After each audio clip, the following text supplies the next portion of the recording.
as everyone knows, that whole Charlie Kirk thing.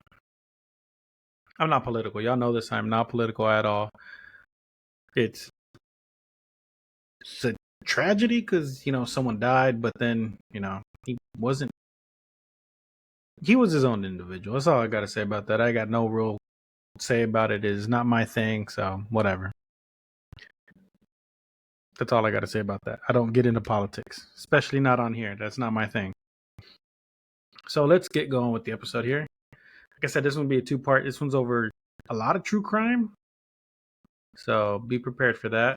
Chat. Studio? Oh, duh. That one's on studio. It's this one.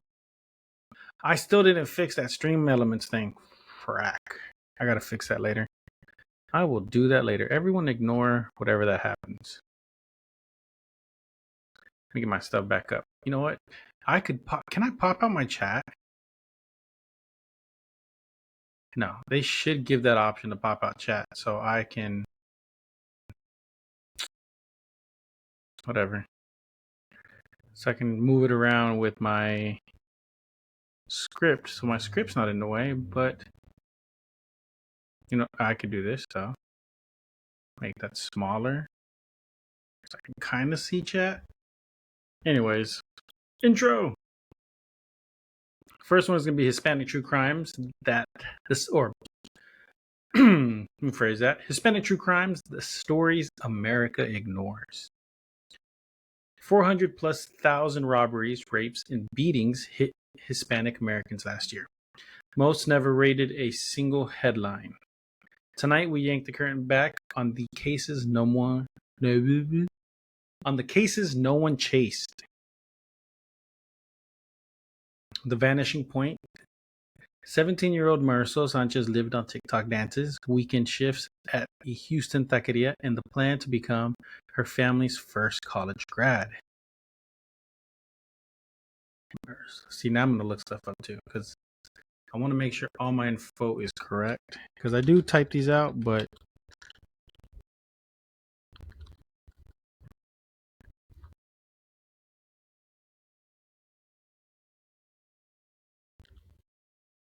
I lost it. Okay.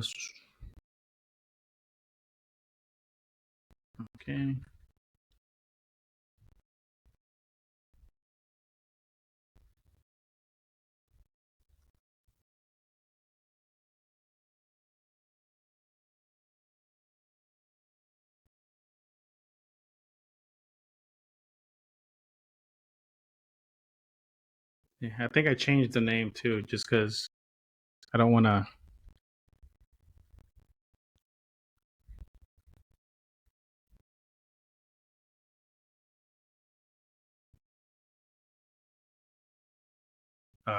My stuff's gonna freeze, isn't it?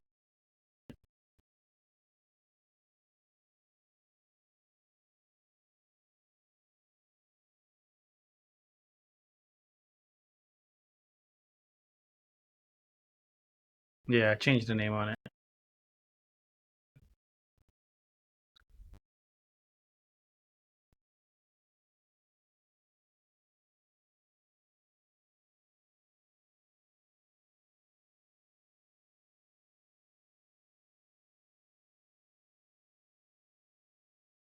Yeah, I remember this story. I did change the names. What? To protect people, because I don't want to I don't know.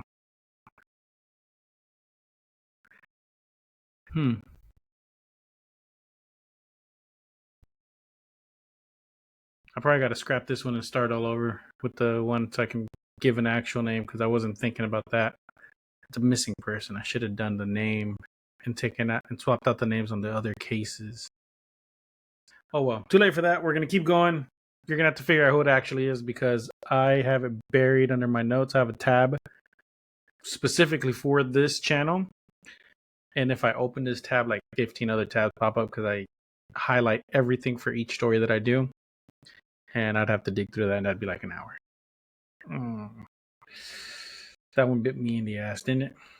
Oh well, let's keep going. Because I remember the story. I think another TikToker covered it, and it was someone that disappeared. Anyways, I'll figure it out later, and I'll post all the correct information because, like I said, I'm dumb. Weekend shifts at a Houston taqueria, and the plan to become her family's first college graduate. August 2022, humid as a sauna. She clocks out at 9:12 p.m., waves to the cook, steps into the parking lot, and vanishes. By sunrise, her mom, Yolanda, is filing a report. The officer yawns, hands over a sun-bleached checklist, and says she's probably with a boyfriend. Give it 48 hours. 48 slides into 96 hours. The nightly news burns 12 seconds on a teen who may have run away. No Amber Alert, no press conference, no choppers. 6 weeks later, a renter spots Marisol school ID in a drainage ditch 30 miles north. Her body still hasn't surfaced. Detectives quietly re-tag the case as suspicious, then shelves it. Yolanda keeps printing flyers, begging for tips that never ring. The numbers we're not hearing zoom out from 2017 to 2021. Hispanics were robbed at 2.5 per thousand, higher than white Americans in a whisper below blacks. African Americans. Aggravated assault, same uphill line. Here's the kicker. Only 3 in 10 U.S. departments log Hispanics as a standalone box. So the truth is uglier. Researchers mapped 1.4 million violent incidents where both victim and offenders were Hispanic. Crimes that stay inside the spreadsheet, outside the news. Media critics call it data invisibility.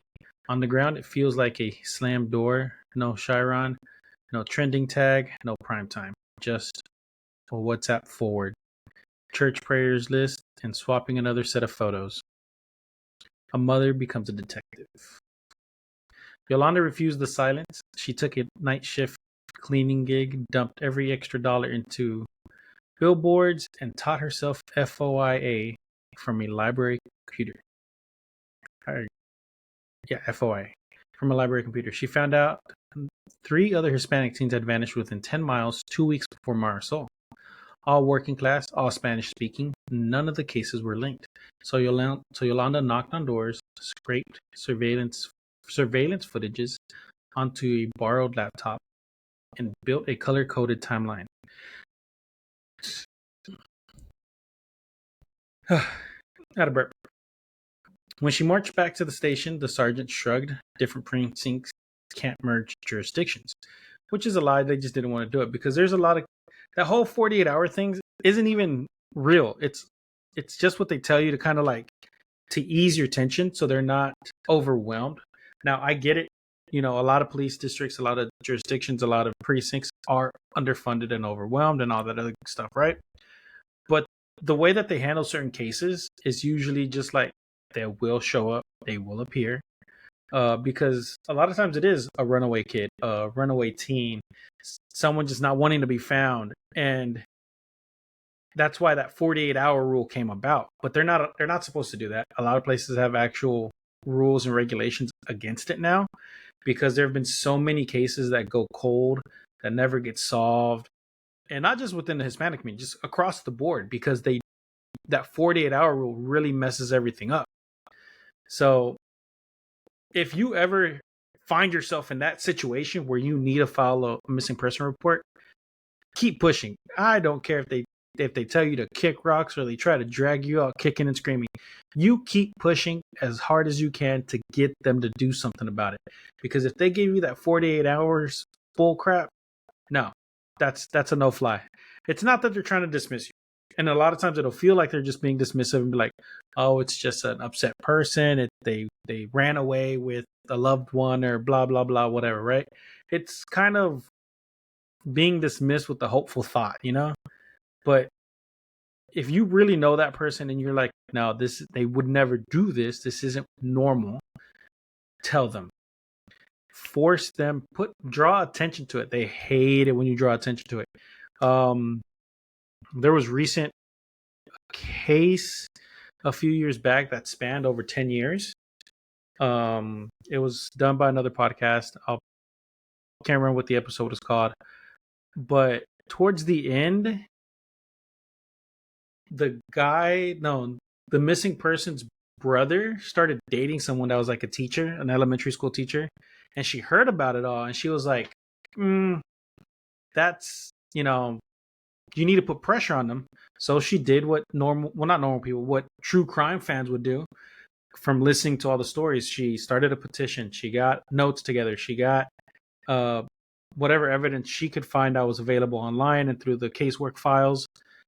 And she gathered it all, and she pushed and pushed and pushed and made like daily, weekly phone calls to the police department. And eventually the government got involved, not just the police department, but it got turned into a federal case. So she pushed it up with just being persistent. So if you ever find yourself in a situation like that, be persistent. Be annoyingly persistent. If you hear a whisper that like they were spotted in California, like, hey, this is what I heard. Every single day, whatever you hear, however often you hear it, that's how many times you got to tell them. They'll eventually get tired. They'll get, frustrated at you. They might tell you to stop calling or blah, blah, blah, blah, blah.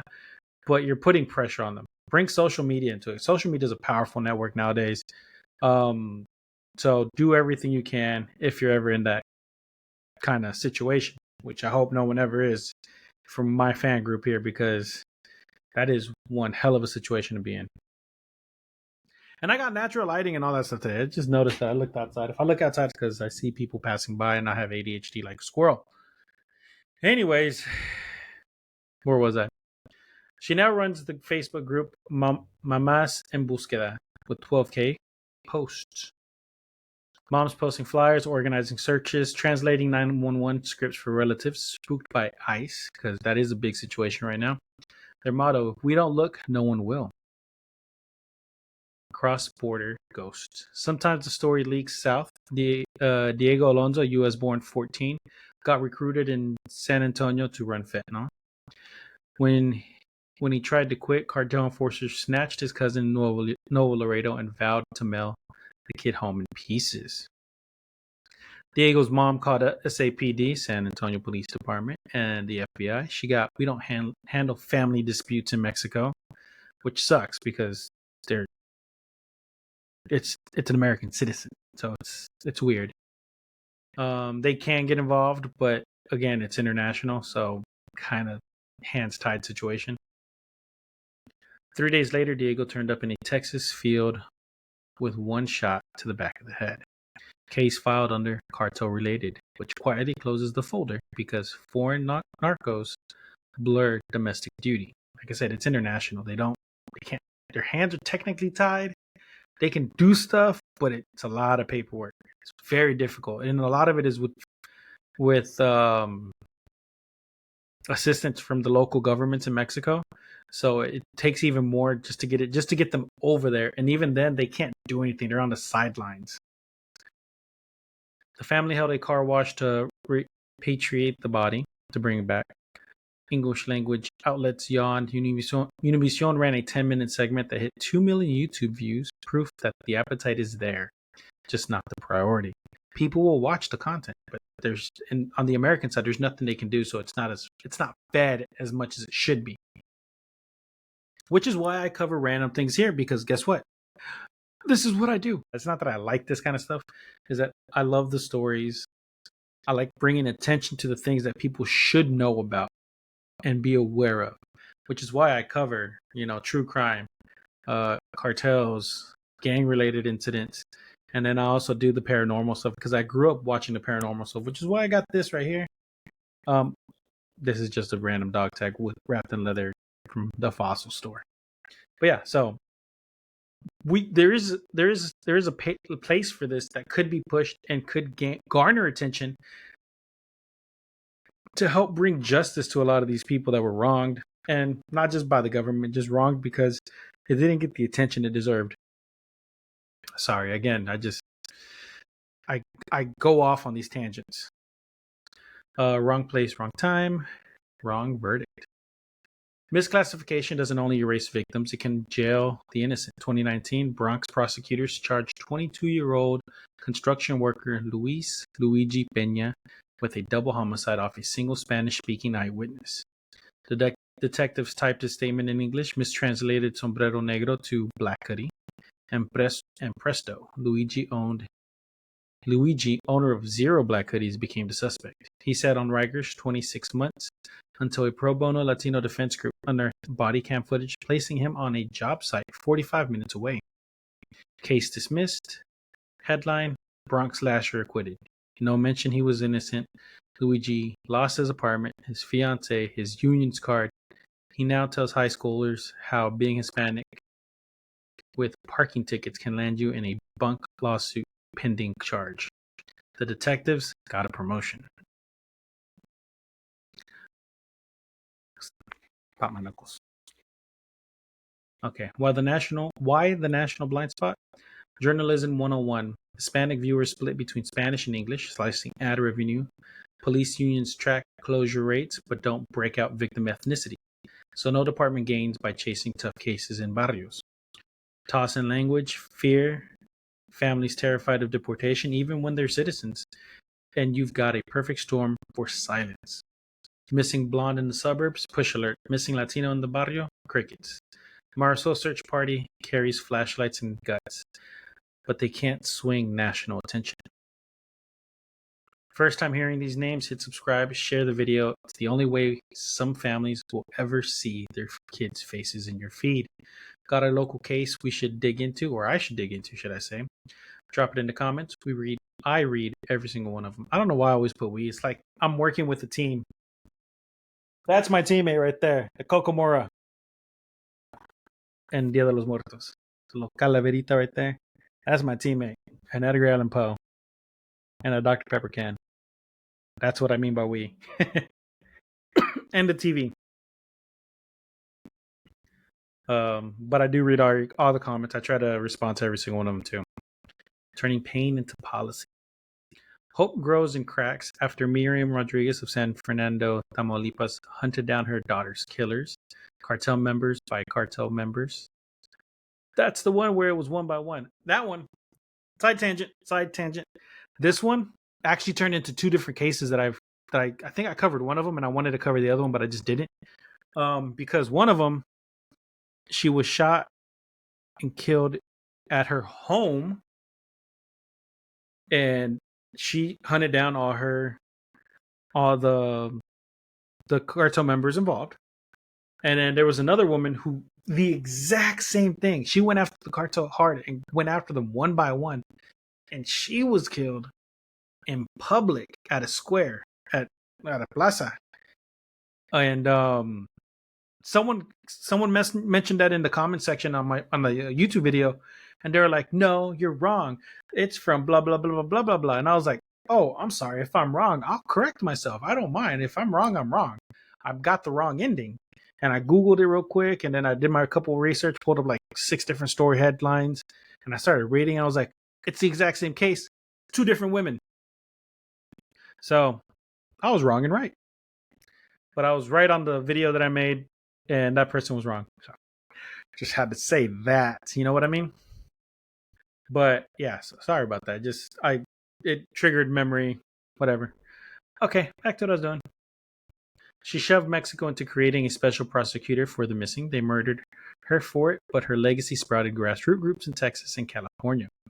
Colorado just passed Marisol's law, forcing cops to take missing person reports instantly, no matter the language of immigration status. See, there are laws in place that they can't do that 48 hours crap.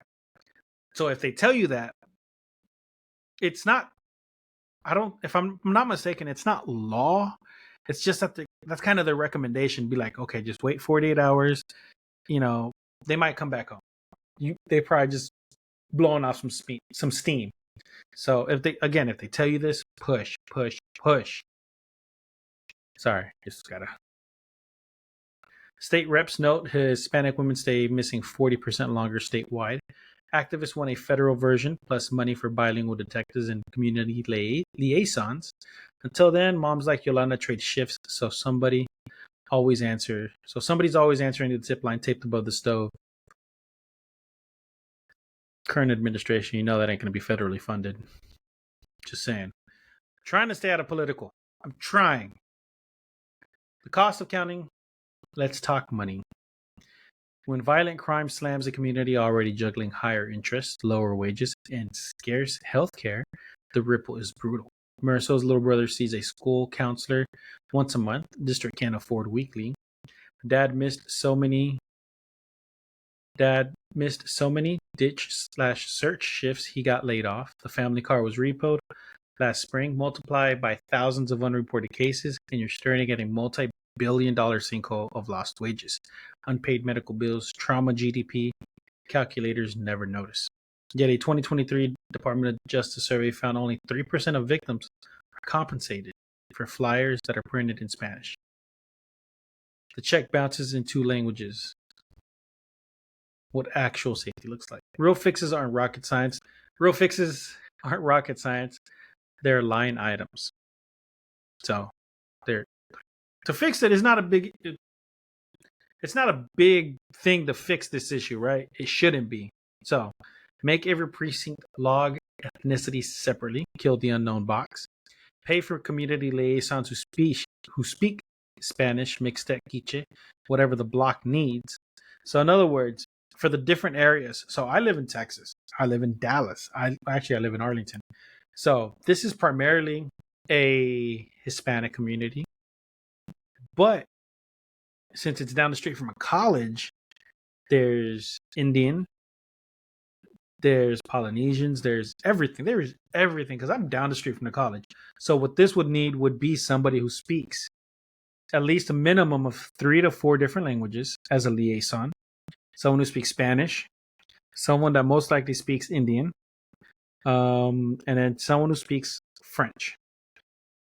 Now, to me personally, those are the big three when it comes to international languages, because Spanish and French both share a lot of Latin.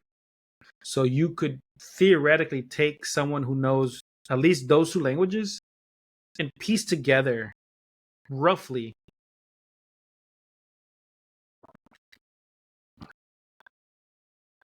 require big outlets to air a quarterly quota of unsolved minority cases. Think old school FCC educational mandates.